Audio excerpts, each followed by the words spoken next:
Liberal Viewer presents. So if you want to see the evolution of a right-wing smear job, there's a good example from a couple years ago that started from an actual news outlet, the Washington Post, which reported that the Justice Department was investigating lawyers representing prisoners at Guantanamo for showing those prisoners pictures of CIA agents. But because that story came from an actual journalist at an actual newspaper, it also included important caveats like the paragraph saying it was unclear if the lawyers identified the CIA agents in the photos to the prisoners, and that it was unclear if they disclosed any classified information at all. But by the time the story got to right-wing smear merchant Michel the following week, all those caveats were gone, with Malkin just asserting without evidence that the lawyers were, quote, caught red-handed blowing the cover of CIA operatives, unquote. And a couple weeks later, when the story got to Fox News' The O'Reilly Factor, Bill O'Reilly in his so-called no-spin zone actually compared this story to the outing of CIA agent Valerie Plame and actually told his viewers that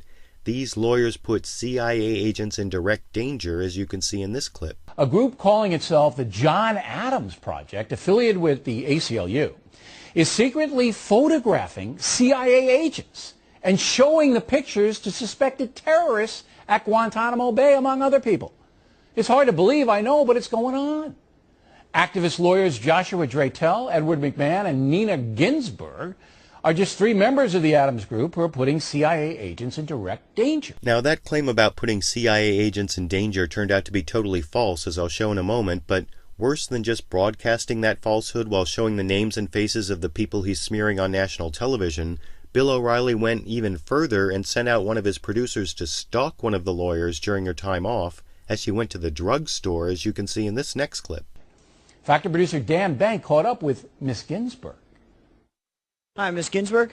Dan Bank with Fox News Channel with the O'Reilly Factor. I have some questions about the John Adams Project. You know, you're putting CIA agents' lives in danger. You need to talk to the people at the John Adams Project. That's not at all true. CIA agents put a lot of people in danger. They put this country in danger. They put American soldiers overseas in danger. You're showing pictures of CIA agents to terrorists, Al-Qaeda terrorists. That's just despicable. What are you doing then? What is the John Adams Project? And why are you following me around into a drugstore? Now, that's actually a good question from the lawyer Nina Ginsburg, unlike the questions from the Fox News producer, which seemed more about harassing this woman than eliciting any information from her, eventually getting to the point of physical harassment, as you can see in this clip. There are federal laws prohibiting sharing classified information it's not like classified. That. If there's a person walking in the street who has a picture taken of himself, that is not classified information. So if Valerie and Plame there are laws against public people putting their microphones in people's faces. Valerie Plame's identity was disclosed by the vice president of this country. The people who took pictures found the information in public source information and tried to find out who the torturers were in this country. Torturers are the people trying to keep us safe. Sir, some people you are making me feel threatened. Get out of my face. Some people may wonder whose side you're on. Get out of my face. Despicable.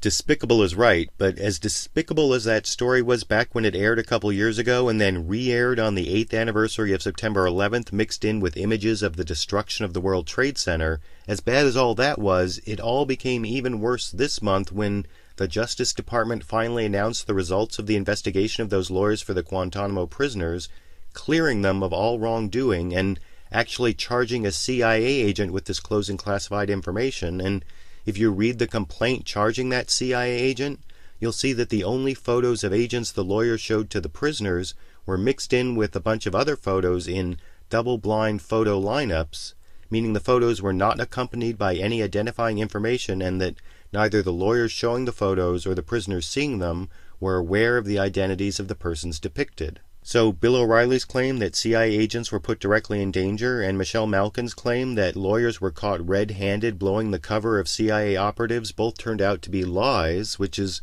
why I'm asking my viewers not only to give this video a thumbs up and add it to your favorites like I always appreciate, but also use that email button to send this video to O'Reilly@foxnews.com and writemalkin@gmail.com and ask them to correct their smear against the lawyers at the John Adams Project.